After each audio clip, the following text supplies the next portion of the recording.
samba no babayicaye n'abababaza imbere banshaka banywa inzoga ariko baze bampa amaturo baze baririmbe basusurikiriza urusengero baze bana homorizo nzoga buzuru urusengero mbabona ari benshi Imana izibariza urumva ari ufite kurirerwa n'abaroko baba bazwe no kwarimbutse kandi bara ndi sese ndi Imana ni igomba kurirana n'abamarayika bayo ngiye mba ngomba kunezezwa ko mukize umukristo naho nkanezezwa yuko yambutse ahubwo nkagira n'ibyishimo bivanzemo na za emosiyo z'abantu umukristo uraro Imana ireba n'abantu kabaseka bari kwirimbe barira wewe umuntu none se twizera mwagiye muri Bibiliya mwizera kugira ngo muzapfe musanga Imana amahoro y'Imana umugisha w'Imana no gufashwa n'umwuka wera bibane namwe mwese mukurikirana Eva Mama Lionel umunsi ku munsi abonera naravuze ngo Eva Mama wa Lionel twarayimeranyije Mama Lionel ko ariko nzajya mvuga abari akaba kancitse gute byose bifataniriza hamwe kutuzanira ibyiza no kutwigisha kugira ngo tusobanukirwe ayiba ndabashimiye mwebwe mwakoze subscribe Imana ibaha umugisha kandi murisanga kuko mwageza ahantu heza ahantu mubasha kuba mwamenya mugasobanukirwa ibijyanye n'ibwiru bw'ijambo ry'Imana mukamenya bya bintu ubuzima busanzwe se ijambo ry'Imana iyo baryigisha ubundi riba rishatse kuvuga iki se riba rishatse kuvuga tu bra ijuru mu gitondo ijuru nimugoroba ijuru kandi mutuye mwese aha niho hantu honyine rero uzasanga ubuzima bwa Kristo bukwigisha kubaho mu buzima bw'ubundi buzima buzaza hakurya y'ubu buzima ukabasha gusobanukirwa ukirwanaho ubwawe ku giti cyawe bitarindiye yuko Bishop Muhammad n'abandi benshi bagiye batandukanye aribo bonyine bashinzwe ni wowe ubwawe mu mutima wawe ntabwo barabahanuzi na barabavuga butumwa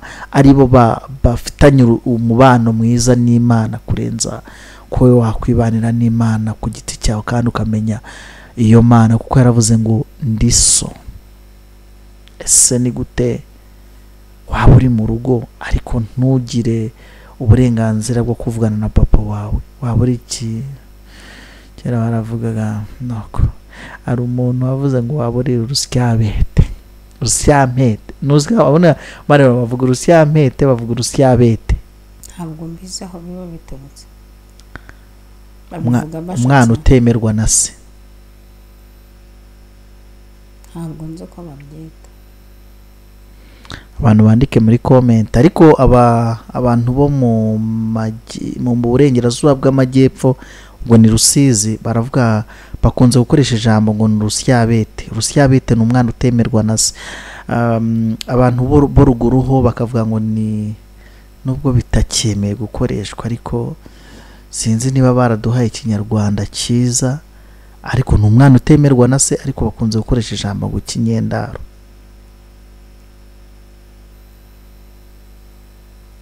na Bibiliya ubanza ariko bivuga ikinyendaro okay nawe ibyo bitekerezeho kuntu uba wumva umeze si yo Mana hari abantu bayihaye ruswa ku buryo bayigeraho bonyine bafite uburenganzira bwo kuyigeraho aho rero nta handi hantu wabasha kubisobanukirwa Mama Lionel agenda adusobanurira akadufasha tukamenya yuko natwe turi abana kwa data tutari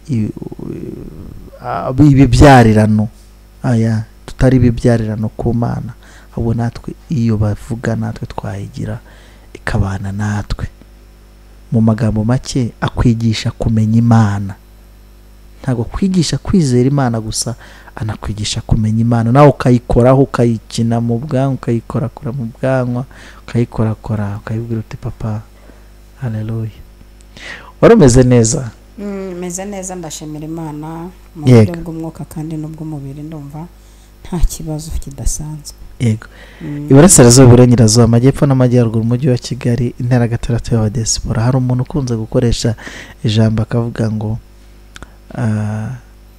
namwe mutameze neza reka mbifurize kumera neza ubuzima ni gatebe gatoki, hari uyu munsi warira ariko bwacya mu gitondo impundu zikavuga.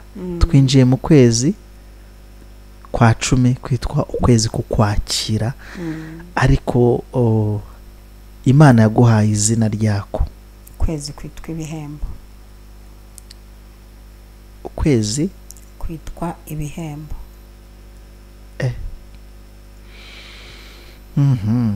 ubona kuvuga ngo abantu bakoze guhera mu kwa mbere kugeza mu kwa 9 bagiye kwinjira mu kwezi ko guhemba. Nta nubwo ari abakoze guhera mu kwa mbere, abamaze imyaka myinshi bakora bagiye kwinjira mu kwezi kw'ibihembo. Kandi harimo na filozofi ikomeye ko nuza nyuma azahembwa kimwe n'uwaje mbere. Kana niko nangira ngewe, niko nangira. Kana niko Imana bacangamo kugira ngo basha myaka mugabanye imyijogonyoro. Nawe tekereza umuntu amaze imyaka 30 akora, Kadogo uhubanutse mu ndejo bundi araje ngo turahembwa bimwe.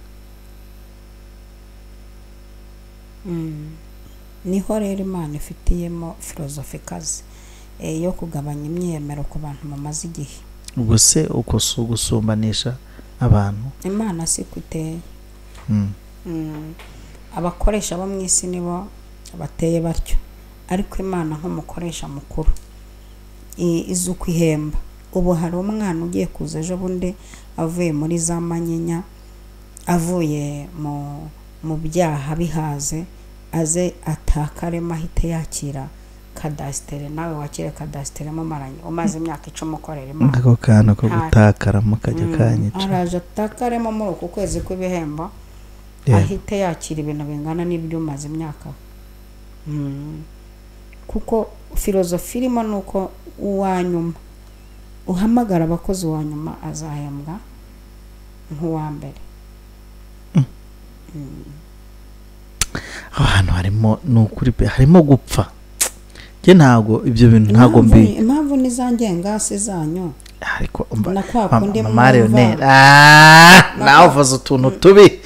Nakwakundi mwumva ngo ari mwe, ngo ari mwebwe mwaje kera ngo mwaravunitse. Nese sibyo wabwiye sate pa uyu mwana aragiye yayibya warabirangije. Jewe maze imyaka myinshi muri uru rugo, none araje uteguye ibirori. Ubwo ni wa mwana w'ikirara uwagumye mu rugo itikwagize kubera ko w'ikirara bamwakiriye bateguye ibirori.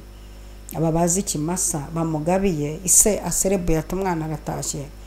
Hanyuma uhamaze ijyazanye itiku ngo reba gengo maze igihaha nta nagatabo ka banke wanyanditseho none reba ibintu mukoreye. Ibi namaranga mutima yanyu abantu atagize ikintu azakoraho Imana nijya guhemba. Imana ipfa kusanga abakoze mu kazi, ntabwo izareba igihe umaze. Ipfa kubibasanze mu kazi, ntabwo Imana izareba igihe umaze. Haleluya. Hanyuma rero abantu ntago ndikiriza ngo amen, ubwo hikiriza abantu badukurikiye ariko jewe sindimo. Hanyuma rero huko ntago filozofi irafata ku mutima wanjye. Buryo cy'umuntu afata ibye akagenda gasambana akabyayisha gukora ibibi n'ibiki byose, ariko yahindukira hakaba ari we Imana ihereza imodoka.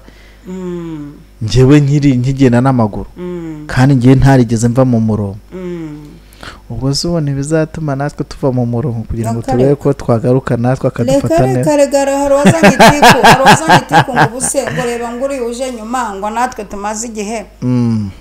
Aravuga shebuja aravuga ati mpemba uko nshaka. Nijye uhemba uko nshaka abantu banje. Unubona nibingibi mu ijuru dusoma Bibiliya ngo abahindura abantu benshi kugukiranuka bazaka nk'inyenyeri. Mu ijuru uko Bibiliya bivuga nuko abahanga babisobanura, mumva mu ijuru hazaba akantu kameze nk'ubusumbane ariko gakubiye mu ijambo rivuga ngo uko nzaba ndi kose nzamuhimbaza, nzabanyuzwa, nzaba ntareba mukundi. Ese mama rero tugezeyo tugasanga nta ibyo bintu mwiratana ngo muzahindurira benshi gukiranuka, umwake nk'inyenyeri ngo mugire n'amapeti mugasanga nta bihari. Twese turabana b'Imana. Oya ahubwo baza neza nk'abo oya abubu nyine uvuga uti ese nk'ubu dukoreye ijoro tugasanga ntirihari oya cyo cyangwa dusenze Imana tugasanga ntihari ihari twarananiwe oya ibyo byo ndabizi ibyo byo ntago ndi uwubu kubera ko ibyo narabisobanukiwe aho naba ngiye kuvuga ko nanjye ubuzima bwanjye budahari. Niba uhakana ko Imana ihari nawe ntuhari, ariko mu gihe uhari n'Imana irahari. Tugeze mu ijuru tugasanga ibyo byari ukwiramanta, kwari ukwiramanta kugira ngo nyine mukorana kamorari dukunde yari abantu benshi kugukiranuka. Hari ikintu mu gisirikare cyitwa gitamaduni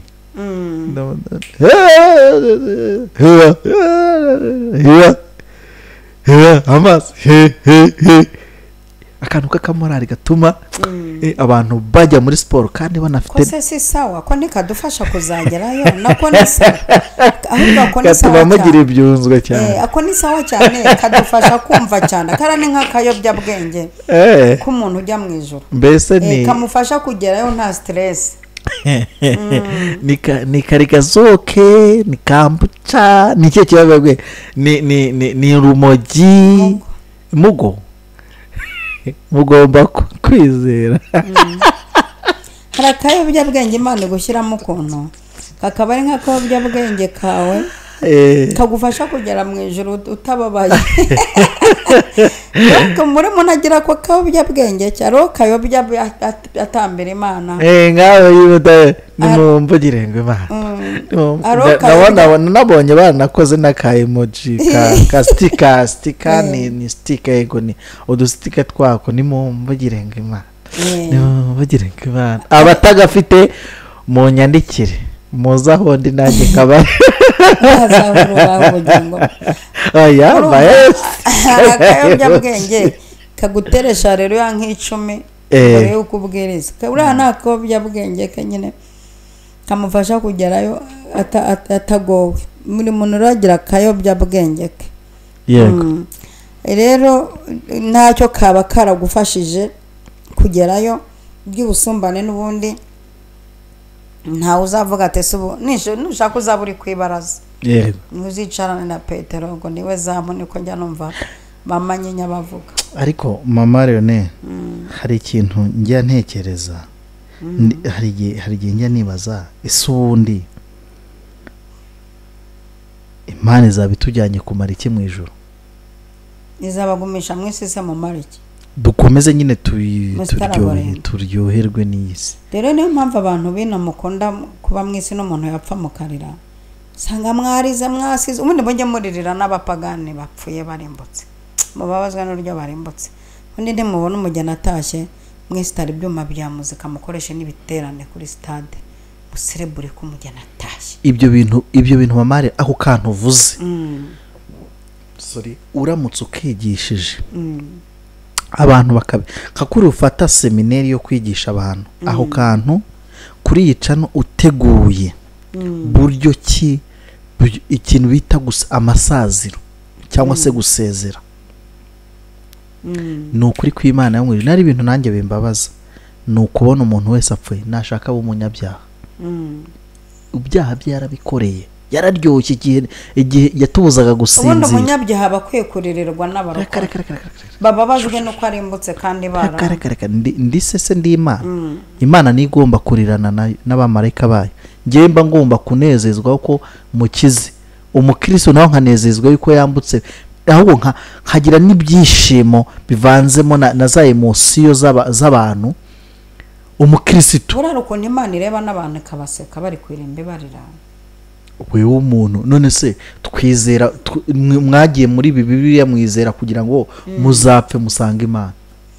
Hari ibintu bitabaga kwa Mariyamu ikabera Mariyamu ikabera yajyaga ahita kumva. Ese ubundi wagiyeyo mama Leone? Ntabwo nagiye nabuze itike ariko abantu bavagaho direct nagiye nakira abantu bava bagahita bangeraho bataragera mu ngo zabo. Nari narabuze igihe nta tike nagiraga. Noneho abantu bagiye kwa Mariyamu ikabera hari isengesho ritahasengerwaga ahitaga anagusohora. Yego Umuntu akavuga ngo Mana ndagushimiye ko nyongera iminsi yo kubaho, hari abapfuye ngushimiye ko nyongera iminsi yo kwate uwo muntu wishimira kuba mu isi bene aka kagena kabiserebura gatanga n'itoro ko imwongere imiso kubaho narekeraho yajya nta hasi uziyujya ntabwo wanezezwa no kongera imiso kugumya kuba muri iki kintu cy'igihuru uzahujya ntabwo washimira Imana ko kongera imiso kubaho ngo wishimire kugumya kwa muri iki gihuru. Ngo Mariyamu yajyaga ava mu mubiri ngo akajya kureba mu bwami bwo mu ijuru, yakatinda akajyayo akagenda natwita amezi 9 yo kubyara akazagera akazakoreka reka nzatumira umuhungu wa Mariyamu afite umuhungu w'inshuti yanjye mwise umuhungu w'inshuti yanjye ko no mu pasteur ukuze aze aduha ubu buhamya mubazi ibibazo iki kintu ndakibemereye hano. Yajyaga agenda atwite itariki yo kubyara ikazagera adahari abamarayika bakamubyaza na bya bintu byitwa ibisanza n'iki ntagira ubimenya rwose akanguka agasanga nk'uruhinja rugize amezi angahe. Abantu bahageraga amaso yabo y'umwuka ndetse n'ay'umubiri yabonaga uburyo abamarayika bagenda kubikuta, abamarayika ishusho abamarayika bakayibona bagenda kubikuta, kandi umuntu wese umukomokaho yaba umwana wa Mariyamu n'umwuzukuru nta munyantege nyubamo. Yewe nakoreye decoration y'umwuzukuru we uba mu France. Ubwo bukwe mburimo kudekora niki babaga bibereye mu mwuka bari mu ndimi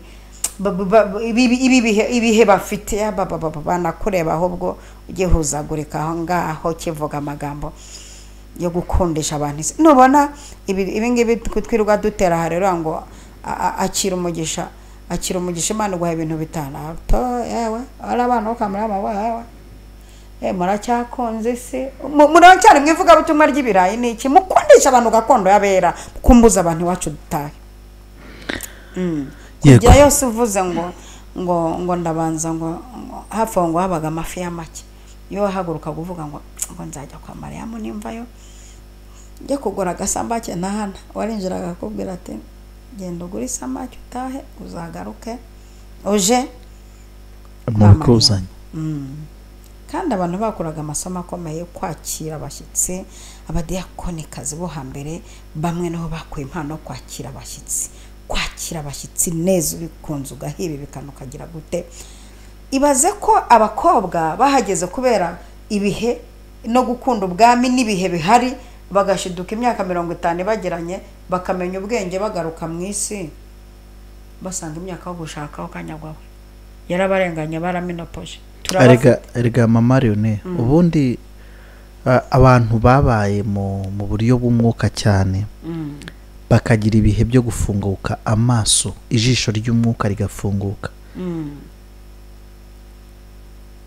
Hari ibintu bigera muri 3 batajya bakora.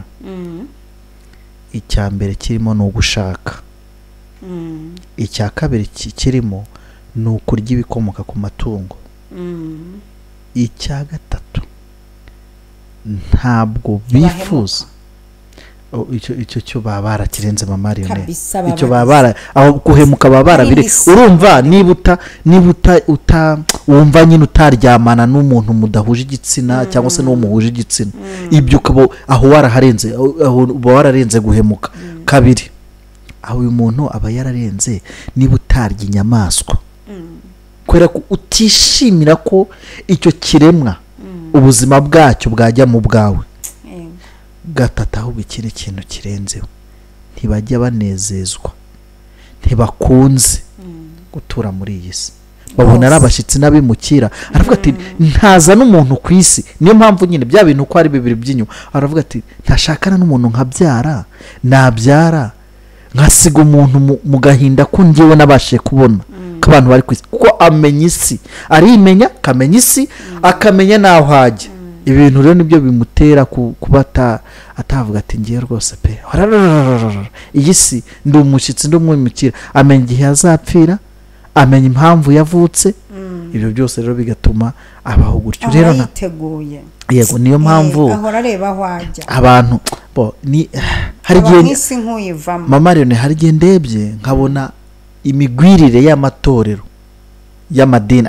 Itorero mu mbabare Yesu nambabarire itorero ry'amadini ari mu Rwanda no ku isi hose nayireba nkumva umutima wanjye urandiye kavuga ngo niba umuntu umwe yarashoboye gufata abantu bagera muri 100 akabaremamo, n'uyu munsi wa none twifuza guhura n'abantu babanye na Mariyamu. Turifuza guhura nabo. Bo ntabwo ari uko tubasenga, nta nubwo ari uko basenga muri umuna iyo dusenga, ahubwo twifuza guhabwa ubuhamya budukomeza bwabo. Ariko nkibaza kubera iki amadini n'amatorero n'inzu zitiriwe zo gusengerwamo ari nyinshi, ariko abantu bakaba bakigira nabi? Kuki abantu bijandika mu bintu byo gukorana n'imyuka mibi, ariko barangiza muri cya kiganiro cy'ubushize twaganira, barangiza bakaza bakabizana no mu nzu y'Imana, yituriye inzu y'Imana, bakayicisha. Idini regana adresse, ntabwo idini ari ubugingo.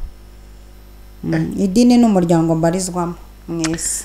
Aho kantu kansobanurire neza mu Mariyone. Idini na adresse, idini abantu bave no mu madini byo kwirirwa bareba umuntu ngo no mu idini runaka ngo hariho n'umuntu ari n'ahantu mperutse kuyobora ubukwe bw'umu diaspora, ndi presentant ngewe ndo mu Kristo muri Christian Family Church ngo kwa Cinara Yesu. Tugeze hanze ngo waraguye, gusa ko ntarinze ko waguye. Ntabwo ukiri umwadeperi. Yewe ntabwo ukiri umwadeperi, yewe ntabwo nzongera kukwizera kabisa. Urumva idini bafate mu mutwe aba bantu mu idini ni famille ubamo, na adresse k'umuntu ya famille izaguhamba, izagushyingura, izagushyingira, naho ubarizwa. Ariko urabizi bigiye guhinduka. Uzi uko ngiye gukora association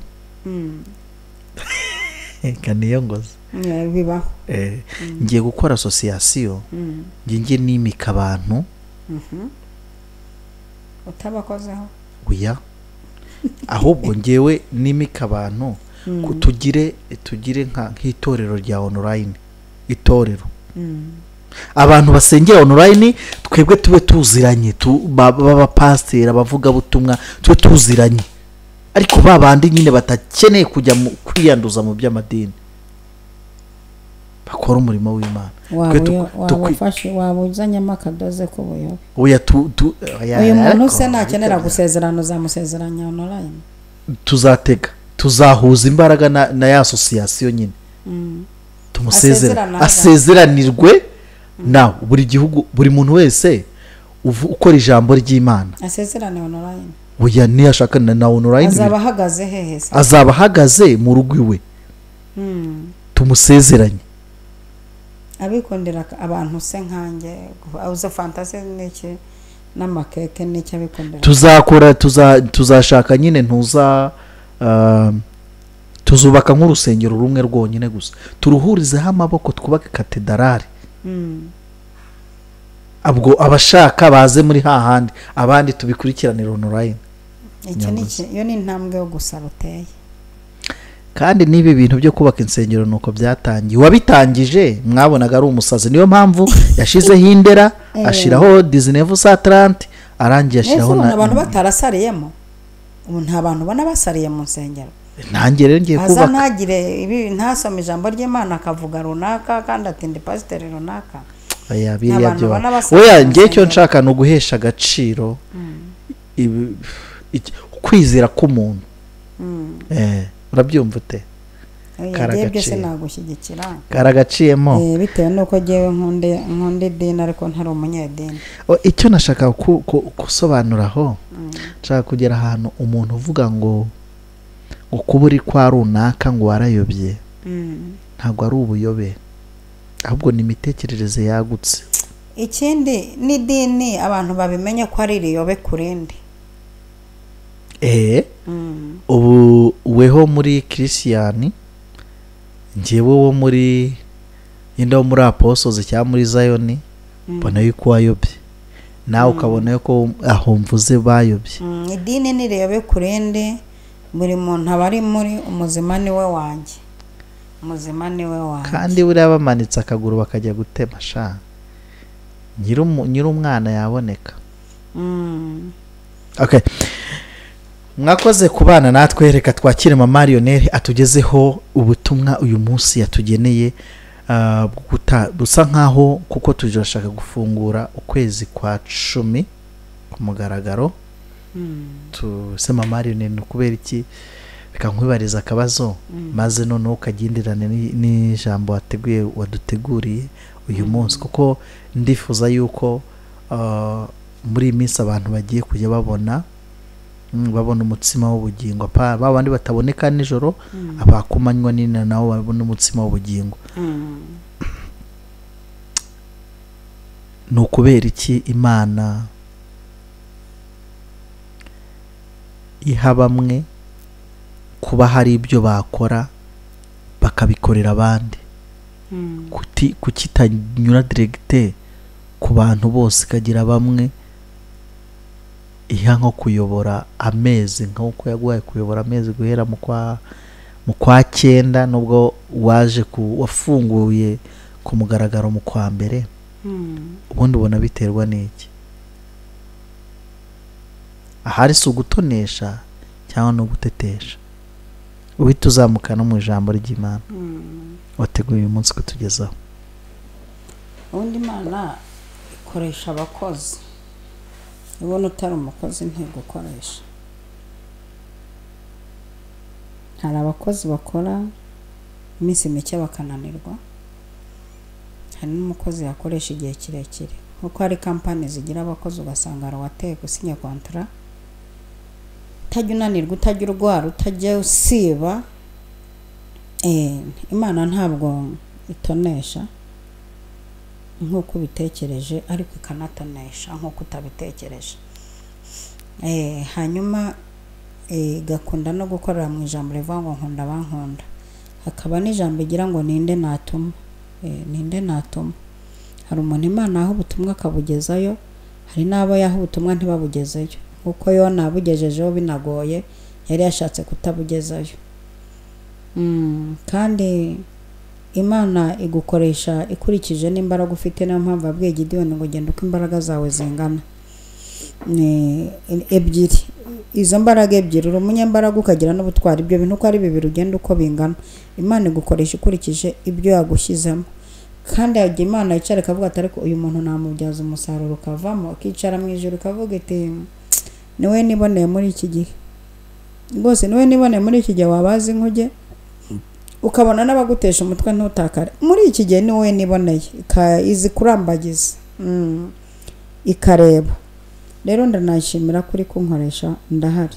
Kandi ikindi Imana nabonye ikoresha umuntu ikurikije uko ateye, ikoresha umuntu ikurikije uko ateye. Bureri yari umuhanuzi w'umuriro ku buryo Elisa atabishobora. Buri ibintu Elisa yakoze Dawidi ntiyabishobora. Imana ikunda gukoresha umuntu ikurikije uko ateye. Hari igihe Imana ibona no mu buzima busanzwe uyu muntu wifitiye umutima w'urukundo, ikamunyuzamo ibintu bijyanye n'urukundo, akabaho umuntu wigirira ibintu byo kwitanga mu buzima bwe, ikamunyuzamo akazi kameze nko kwitanga ntananirwe. Ni muri ubwo buryo mbisobanuye mu magambo make ahinnye. Reka dusome ijambo numva riri ku mutima, riri muri ubutumwa bwiza bwa Yesu Kristo uko bwanditswe na Matayo igice cya 5. Nashatse kuvuga ku murongo wa 7 niwo mvugaho, ariko reka mpere ku wa 1. Abonye abantu benshi azamuka umusozi, amaze kwicara abigishwa baramwegera, aterura amagambo ati hahirwa abakene mu mitima yabo, kuko ubwami bwo mu ijuru ari ubwabo. Hahirwa abashavura, kuko aribo bazahozwa. Hahirwa abagwa neza, kuko aribo bazahabwa isi. Hahirwa abafite inzara n'inyota byo gukiranuka, kuko aribo bazahazwa. Hahirwa abanyambabazi, kuko aribo bazazigirirwa. Iri jambo niryo nashakaga, rivuga ku bantu b'abanyambabazi. Abo bantu bagira imbabazi nibo bazazigirirwa. Ndumva ameze nk'umuntu watumwe ku bantu batagira imbabazi cyangwa se abanyambabazi, kimwe muri ibyo ngibyo. Muri no minsi cyangwa se no mu minsi yashize cyangwa izaza, umuntu wuzuye ategetswe kugira imbabazi, ategetswe kugira imbabazi, kuko hari n'ijambo rivuga ngo imbabazi zigira ibitambo, ziruta ibitambo, imbabazi ziruta ibitambo. Hari abantu batagira imbabazi mu mitima yabo, muri kamere yabo batagira imbabazi. N'umwana akosa akamukubita mu rwego ari bumuhe ikinini cya paracetamol, akakubita ku buryo umwana usanga umuntu akubita ukagira ngo ntiyamubyaye. Hari umuntu ushobora gukubita umwana we mu rwego amujyana kwa muganga cyangwa mukanda. Kutagira imbabazi. Kandi burya bavuga ko iyo ukubise umwana akavuga ngo mbabarira, nyuma ya mbabarira nta n'urushyi wemerewe kumukozaho, aba yagutanze rwose ati mbabarira. Ibi bintu byo kutagira imbabazi bigendana n'akana kabyo kitwa incyuro. Incyuro nkunda kubibona mu ngo cyangwa mu bubatsi ngo umugabo akaba yarakoreshereje umugore bakiri abageni, bakabyarana gatatu ataramubabarira, agifite incyuro, akora akantu ngo n'ubundi ngo ugashaka nk'umuntu ugasanga nyine yari yararyamanye n'abandi cyangwa aranabikubwiye ati rwose nubwo wankunze giye nakoze kata. Noneho nko mumaranye nk'imyaka 10 mu rugo, ugasanga wenda hagaranye n'umugabo wenda atari n'ibindi bavuga byerekeranye n'izo ngeso, ngo n'ubundi akabacwanda ni koga, ngo akabacwanda ni koga, ngo ngeso nipfa. Urumva sinzi ese uyu muntu wamuhaye imbabazi, waramubabariye mu rwego ukimucyurira, ugira imbabazi. Ugasanga umubosi cyangwa umukoresha, umukozi wawe aragukoshereje mu rwego umera nk'ubishyize kuri konte y'umutima. Hari abantu bazi kubika bafite kamere nk'imbogo. Buri imbogo ushobora kwikosereza nko muri iki gihugu, bikabagonga bakimura parike bakayijyana mu kindi gihugu, mwazahura nka nyuma y'imyaka nk'icumi ikakumenya ndugu yangu, shaka kakwica pe. Urumva ibitsinzika kakanu k'inzika.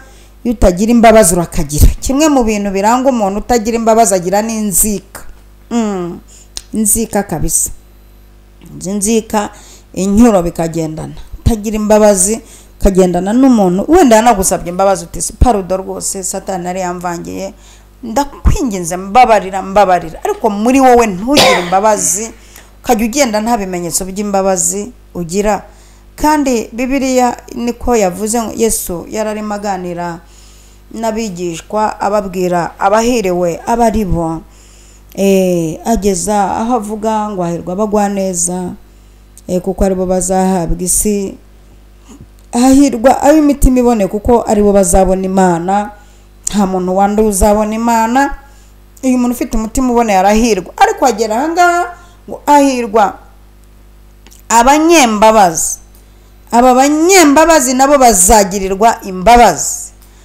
Aha rero ndashaka kuganiriza umuntu ugendana inzika mu mutima we, ugenda atarababariye, ugenda afite abantu ahora kondana, ugenda afite abantu ahora yishyizemo. Kandi koko twagiye dura muri ubu buzima, hari igihe umuntu aguhemukira ukaba warakoresheje nk'umukozi wo mu rugo, akaguhemukira ukumva rwose pe uracyamwibuka, wajya no kugura ikintu ugahita uti kinari ngifite, ariko kabutinde y'umukozi cyane. Donc babarira. Bahirwa abanyembabazi.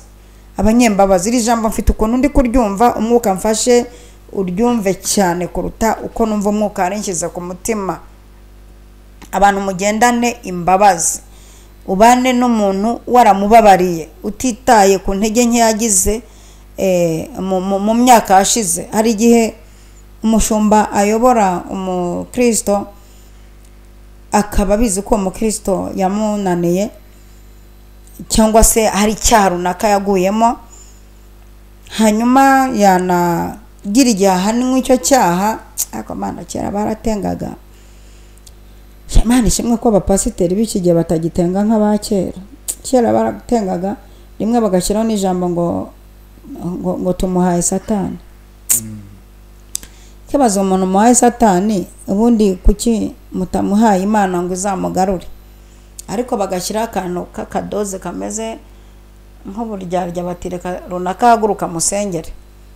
akabaho umusengero avuga tuzamurindira aho agiye, akabaho usenga avuga tumugarura aho agiye ntazahereyo, akabaho urira agahogora kera batengaga umuntu twarariraga tugahogora kuko twumvaga igikuba gicitse. Ariko ubu ngubu rwose gukora ibyaha no gutengwa no gutenga, ari no mu pasiteri umwegeze kumbwa ati giye ntabwo njya ntenga abakristo banjye, ibyo no mubikora hehe ko bugome mu gukora ubundi ubwo bugome mu gukora mwabashomba mwe hirwa mutenga abantu b'Imana maratenga abantu b'Imana mwaritse Imana ikazabibariza. Yobora basamba no babayicaye n'abababaza imbere banshaka banywa inzoga ariko baze bampa amaturo, baze baririmbe basusurikiriza urusengero, baze bana homora izo nzoga buzura urusengero mbabona ari benshi. Imana izibariza. Urumva ari ufite iyo gahunda iteye iryo, ariko ku ruhande rwe nayo ni nziza. Ku ruhande rwe havuga ati bose mundundira ahangaha bavuye gusambana n'abavuye wenda naho ntababwira ijambo ryihanisha, nkababwira ko ibitangaza bizaba bakanyehera akantu. Imana izicagurira. Hari abantu rero babigendeyemo gutyo, muri Imana izicagurira izihitiramo izuko izabigenza. Hakaba nuvuga ati jewe uyu muntu ntenze afite ibindi bintu by'umushiha n'umujinya n'ishyari ry'uko n'ubundi yamuyoboraga afite ibyamurusha, aza muzamwakira ntakiyobora. Tuza abantu baheze nyuma y'amatorero bakakirwa ari uko haje undi mupasiteri cyangwa umushumba. Abingibi amaso yanjye yarabibonye. Mundi mupasiteri wese yaza akaza makuru afite ko hari abantu baheze nyuma y'itorero, wenda akabazanywe n'abo bantu bagiye imbere y'Imana bati Imana uyu muntu uko yanze kutwakira, uyu muntu uko waje kutuyobora adafite umutima w'imbabazi, tumeze nk'inka z'imbagwa, wamusoye ukatuzanira undi akaza afite amakuru ko hari abantu baheze inyuma iteraniro rya mbere ayoboye, akavuga ati abantu muri inyuma y'iterero muzamura ibiganza ati mwese ndabakiriye. Abantu bakuzuzwa bakabyina bagasara bakamuhobera bakamukunda. Yinjiranye imbabazi. Twagiye tubona imbabazi uburyo zagiye zubaka ibintu biremereye. Ubundi mutima w'imbabazi ubaka ibintu biremereye. Iyo ugira imbabazi ubaka ibintu biremereye. Cyambere uhorana abantu n'abanyantege nke bahora imbere yawe, bahora imbere yawe ukabigisha imbabazi, kabagirira imbabazi. Yesu yajyaga ngo mbere yuko akiza umuntu ngo nuko amugirira imbabazi, aramubwira ngo mumuzane. Barutimayo tumwenda yegera Yesu, arangije aramuhumura amugirira imbabazi. Abantu b'Imana munkurikiranye aya masaha mukeneye umutima w'imbabazi. Nimba ho mubana arakoze icyaha mubabarire. Ashobora kuba ari umutego waje rimwe utazagaruka, wihora umubona muri iyo mitego. Mubabarire, mugire imbabazi. Hari umuntu wavuze Bibiliya ni kwivuga ngo mugire wa mutima wari muri Kristo Yesu. Yesu yagiraga imbabazi nyinshi cyane, akababarira n'abamubambye. Stefano wagaragaje ikimenyetso cy'imbabazi, bamukubise ibuye ry'igihorihori, bakubitamo irya nyiramivumbi, habura iminota nk'itanu ngo afate ubababarire kuko batazi icyo bakora. Abantu mugire umutima w'imbabazi, mugwiza imbabazi. Nimba ari no mu family yawe wemukiye, mugwiza imbabazi. Ahirwa abanyembabazi kuko ibi bintu biriturwa. Ubundi muri uru rugendo nabonye ibi bintu byiturwa, akebo nigeramo yutababarira ntubabarirwa. Kandi akakebo kageramo kavuzwe na Obadiya, yaravuze ngo uko wagenje niko uzagenzwa. Mu buhanuzi bwa Obadiya iryo jambo rarivuze ngo uko wagenje niko uzagenzwa. Iyo utagira imbabazi nawe ntuzigirirwa. Ugira imbabazi. Nimba ari n'umuntu wakuriganije isambu bigaragara koko ko wakuriganije, mubabarira ibyiza biri imbere, mugirira imbabazi nawe uzazigirirwa. Imana idufashe cyane kandi itugirire neza. Ndumva ngeze ku musozo, ndashaka gusengera umuntu wese utsinzwe n'iri jambo, havuga ati ndatsinzwe rijambo rinkoza ahantu sanze yewe ngira inzika. Mu bindanga ni mu bimenyetso bindanga inzika ibamo, ariko mu bimenyetso bikuranga guhera umunsi ucyumvira ijambo ugire imbabazi. Imana itugirire neza cyane. None mama Rene, wenda utaragera mu gihe cyo gusenga, ninde ukwiye gutanga imbabazi? ni uwahemukiwe cyangwa ni uwahemutse? uwahemukiwe akwiye guha imbabazi uwamuhemukiye. uwahemutse uruhare rwe ni ugusaba imbabazi. hari igihe rero uwahemutse aba ari ukwiye gutanga imbabazi. uwahemutse se atanze imbabazi gute kandi ari we wahemutse? ari we wahemutse. aho niho ubwenge buri. wari wabona umuntu uguhemukira akumva ntabwo ibyo yakoze bihagije, akumva yakomeza akumva bwari uburenganzira bwe, akumva byari bikwiye ko guhemukira.